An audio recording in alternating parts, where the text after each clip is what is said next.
I didn't even start recording. Okay. Please forgive me, it's a Friday. Okay. But yeah, I hope you guys can hear me. Can you hear me? Okay, so that's excellent. Sorry about that. Okay, so as I mentioned, we are doing the multi-threading exercise from the lecture slides. So luckily, we were able to resolve this before we got far. But the only thing that we've done, as you definitely saw on the screen, is that we had the main class, which is still boilerplate code. We haven't done anything special. And we have the print char task, which has our member attributes, and we initialize them in the constructor. So what we need to do now is we need to specify what's going to happen when we run this task, right? So what we want to happen is we want this task to print the specified character the specified number of times. So we are going to have a for loop, number of times, and then we are going to print the character. So we'll print it line by line. So we'll use the print line method, and we will provide the character to print. And that's that. I don't think there's anything else to do. So let's create the other class for printing integers.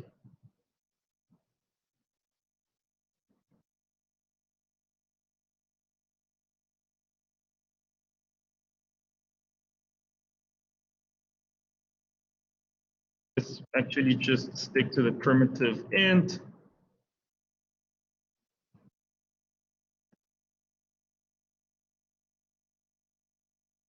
Okay. So basically we do something similar. So we create our member variables. So int to print. And the number of times.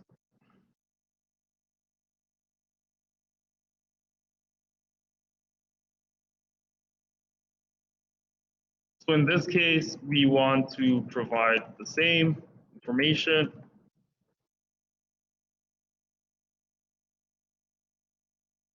And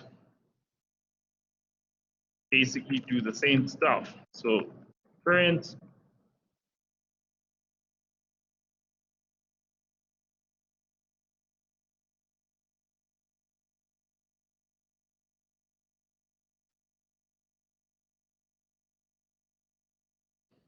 okay. So now what we need to do is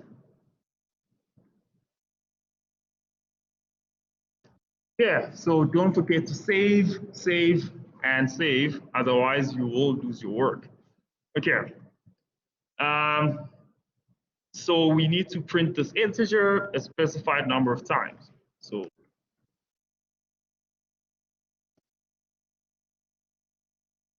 number of times, I++, and we need to print the integer to print. Yeah, so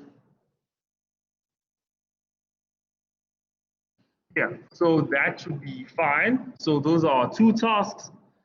Now we want to create a thread for each and every task. So let's create a thread. Okay, so let's create the tasks first. So print character task, task 1, new print character task. So let's say this prints an A, it printed 100,000 times.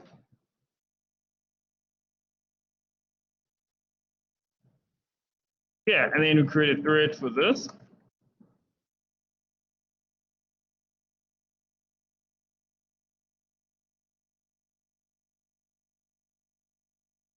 and we provide task 1. And let's just start with this one. So thread task 1.start. Yeah, so if we do this and we run this, let's actually see what will happen. Yeah, so this is just plain old stuff. There's nothing interesting there. So let's create another task.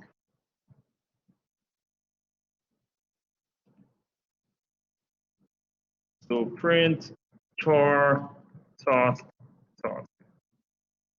2 new print char task. Let's call this B. Same number of times. Create a thread.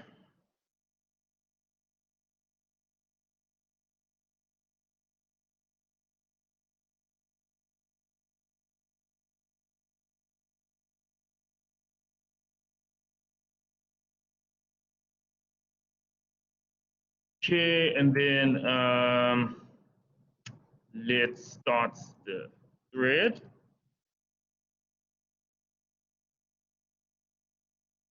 Yeah, so let's see what happens now. Okay, so this is the whole idea. So let's look at what happened. So A all the way. Okay, this is just too many times. Let's try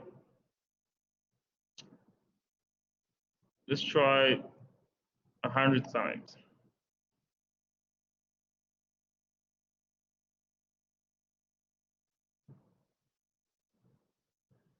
Okay, so let's look at the output.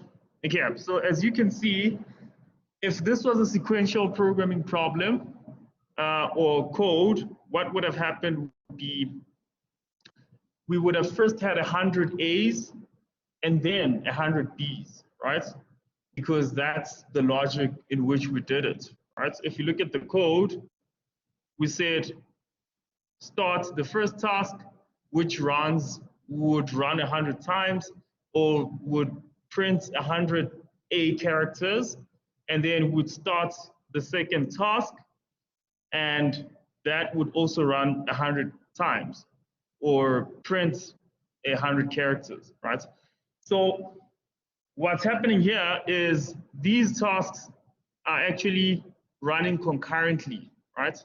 So concurrently in this instance also doesn't mean it's A, B, A, B, A, B, A, B. So they don't take turns in the sense that it's this guy for one iteration and then the other task for one iteration and so forth, right?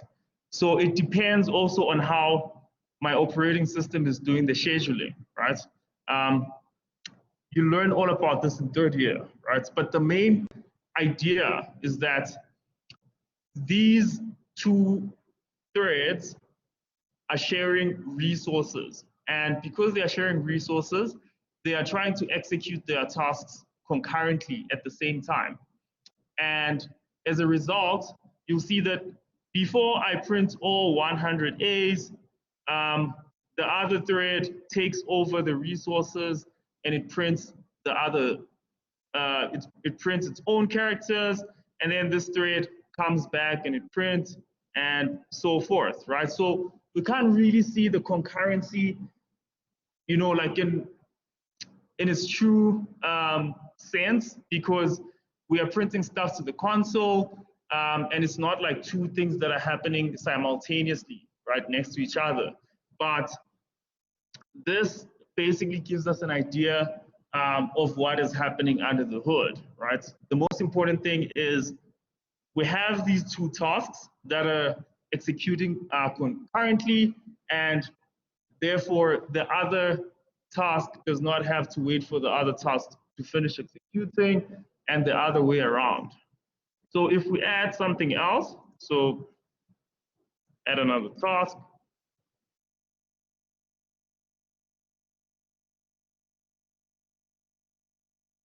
C, so let's make this an int.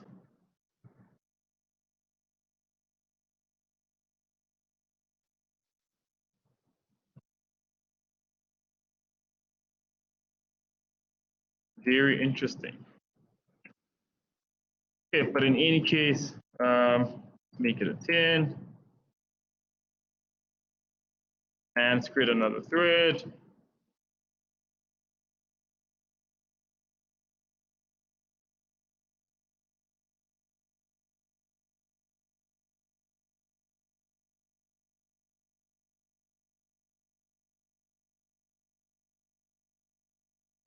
Yeah, and let's see what happens now.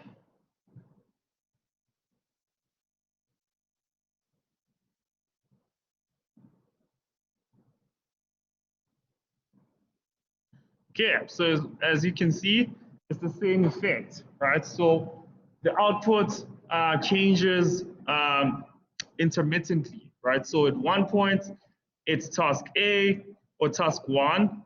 At one point, it's task 3. At one point, it's task 2. And then back to task 1, task 2, task 3, task 1, task 2. Do you guys get the idea? Okay, so any questions so far? Do you all understand what's happening? Yes.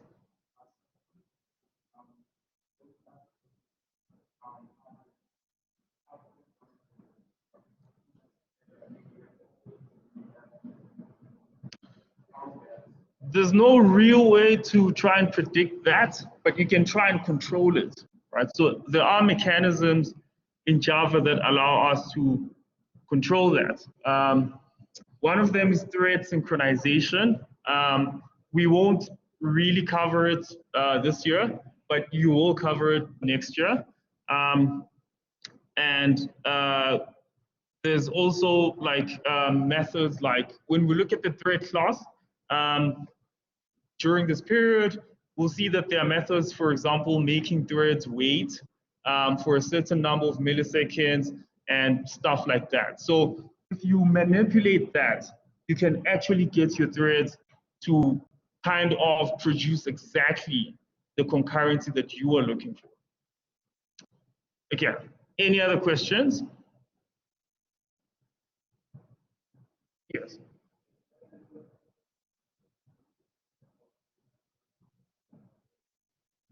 Is there a list of?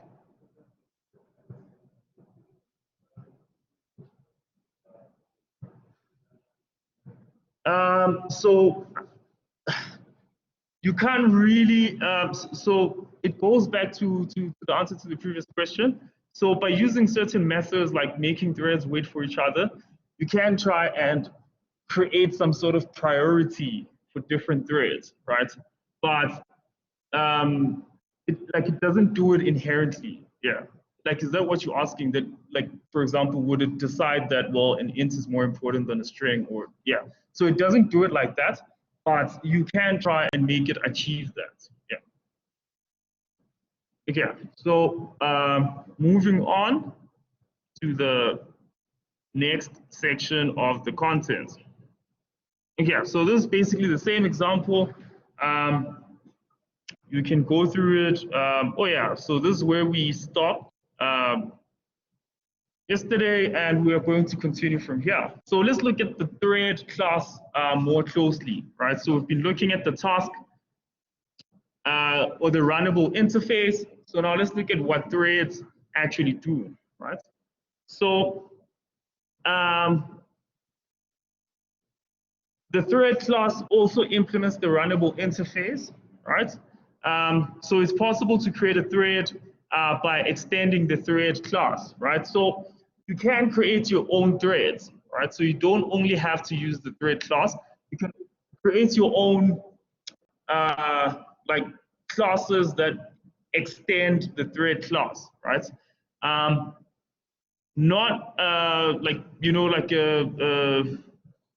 something that we would advise you to do. Because firstly, you want to achieve separation of concerns, and extending the thread class can introduce like certain kinds of complexity in your program. What you really want to do is implement the runnable interface and create tasks, and just use the thread class as is, and just start threads, stop threads, make threads wait, and all of that stuff without adding, you know, to the basic functionality of a thread, right? So rather focus on creating tasks and make those tasks directly implement the runnable interface. Okay.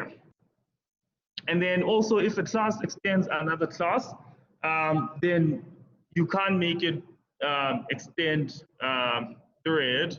Well, that makes sense because you can't have multiple inheritance in Java. So, okay. So let's look at some of the methods that are contained inside of the thread class. So you have the stop method, you have the suspend method, you have the resume method. So the stop method basically stops the thread, suspends the thread for a specific period, resumes the thread, right? So tells the thread to continue.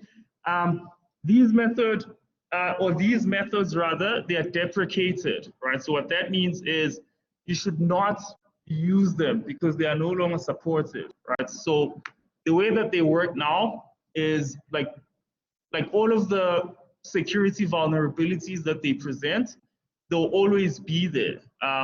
And the chances are later versions of Java will stop including them altogether, right? So rather just avoid them. Best way to stop the thread is just to set it to null, and that would indicate that the thread has been stopped. Okay, and then there's also yielding. So yield allows the thread to temporarily release the CPU so that other threads may be given a chance to complete their tasks, right? So yield is a static method. It's called as a static method. We will see how you can use that. Personally, when I set your multi-threaded practical, I will ask you to use this method, right? So you can just know that from now. But basically, a yielded thread makes itself available for scheduling, right? So what that means is when you call the yield method, you give the processor the authority to basically park your thread, execute other threads, and run your thread later on after other threads have been executed, right? So it becomes very useful when for example, you want to execute something, but then you want to wait until maybe another thread executes another operation, and then this thread can then continue with its execution, right? So very, very useful method. Scheduling, in this case, is done by the Java virtual machine, right? So, and then, so it is possible that the thread may be immediately scheduled to run again. So what that means is even if you call thread.yield, it's not 100% guarantee that another thread will be called to execute in the place of the thread that you just yielded, right? It just means that that is what you desire, right? But your thread could be executed right in the next turn again, right? So yielding a thread just means allowing for the JVM to schedule the thread, right? So chances are it will, you know, like put it away and then give the resources to another thread and so forth. There's no minimum amount of time which a thread must yield for, right? So it doesn't guarantee you that, for example, when you yield a thread, it will yield for at least 1,000 milliseconds or something like that, right? There's no, you know, like specified minimum amount of time.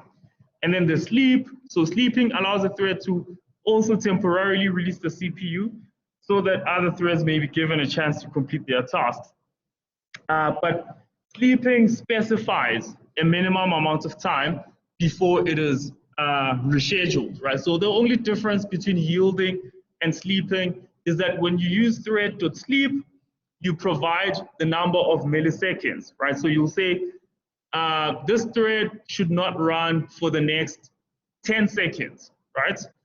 And that would guarantee that the JVM will not schedule the thread for the next 10 seconds, right? So it's different from yielding, because yielding doesn't guarantee for how long the thread will be paused, right? So it could be paused for 1 second, could be paused for 2 milliseconds, and so forth.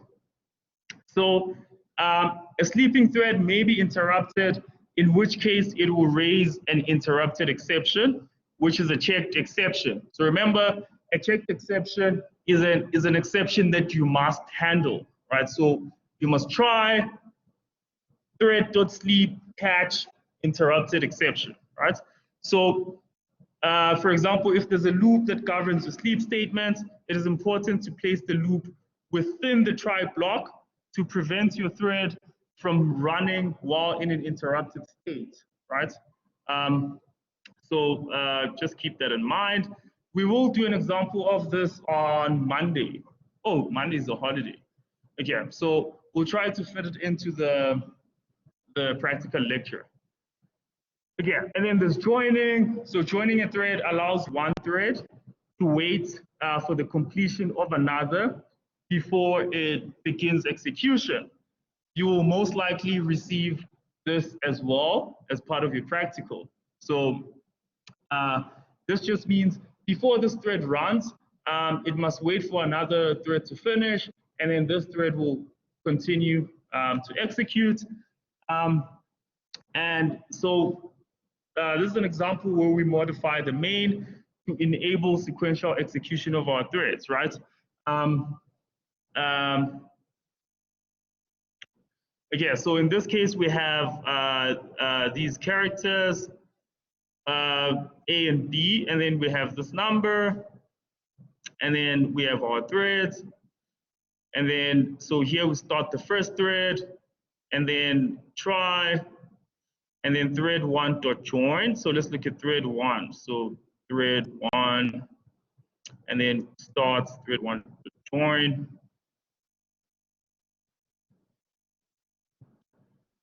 Yeah, and then so make sure this only happens if the task one is complete. Okay, and then we have task two, and then thread two dot start, thread two dot join, and then thread three dot start afterwards, right? So then in this case, what would happen was we would so the effects that this will achieve is, so this is not really a good thing to do, but in either case, the effect that this would achieve would be, we would start the first thread and it would run its task, and then thread one to join would mean that we need to wait for the task that is being executed by this thread to finish before we can run another thread, right? And then thread two to join, that would be the same thing. So this would actually result in a sequential program, right? Where you basically, like, it would be the same as if you were not using multi-threading, right? Because each thread would start, and then you would use the join method to basically lock the resources so that that thread is, you know, the JVM allows that thread to finish before another thread runs, right? So, and then that thread also would have, you'd call the join method for it, which means that we would have to wait for that thread to finish before the third thread runs, right? So that goes back essentially to sequential programming, right? So it defeats the whole purpose of multi-threading. But this is just an example of how you can manipulate your threads so that, you know, you execute your tasks sequentially, even if you are using multi-threading, using the join method. Okay, so yeah, please go through this, but we will do an example of it. Okay, so let's look at thread pools. Okay, so so also a note that you should take from this: rather than calling thread.join using a thread instance, rather inside of your task that implements runnable, just rather call the static join method this way, right? Yeah, okay, but yeah, so I think when we do an example, then it'll be easier to explain why that would be better to do than calling the instance. Okay, so and then let's look at thread pools. So okay, so basically a thread pool is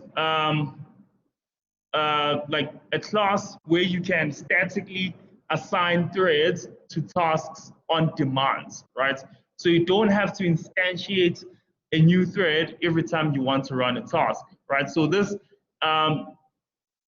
almost resembles the object pool design pattern, right? Where you, instead of having to create many thread objects, and this using a lot of memory, you create something that's called a thread pool. And a thread pool will have a collection of existing threads, and you can always just use that thread to run a task. And instead of destroying the thread would be returned to the thread pool, right? So in this case, the approach we've used so far, realizing a runnable and then creating and starting a thread containing that runnable becomes inefficient for a large number of tasks because you are creating exactly one thread for every task, right? So that winds up using a lot of resources because if you have 1,000 tasks, it means you will also have 1,000 threads, right? So from Java 1.5, which is basically Java version 5, there were many new concurrent programming classes and constructs that were introduced, and one of them was a thread pool, right?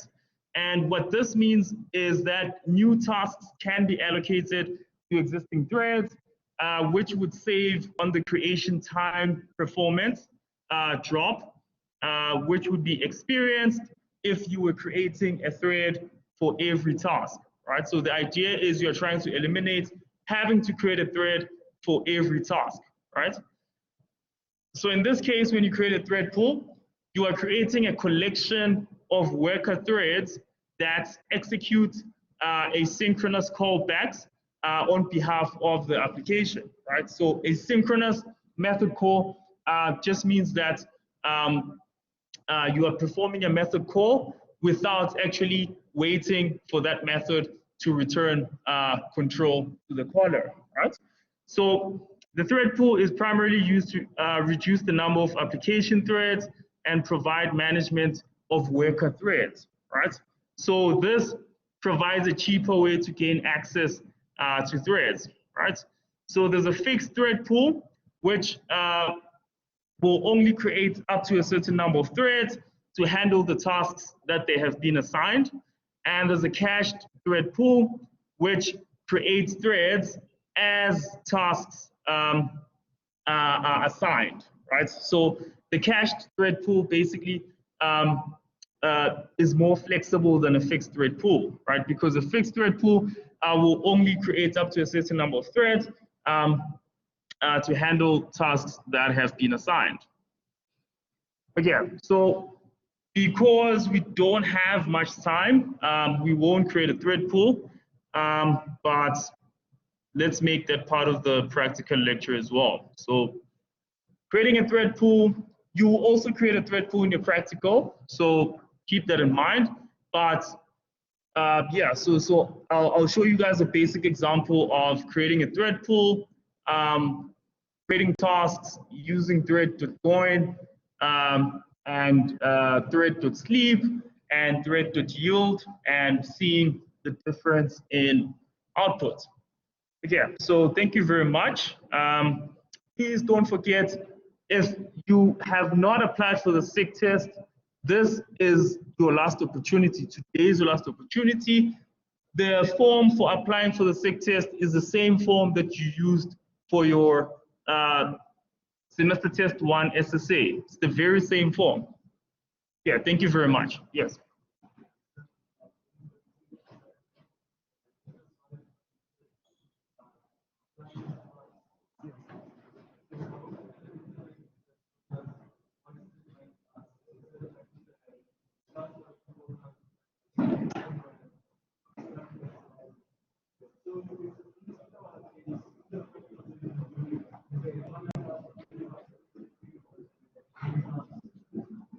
the Italian sauce. Are you asking about the practical?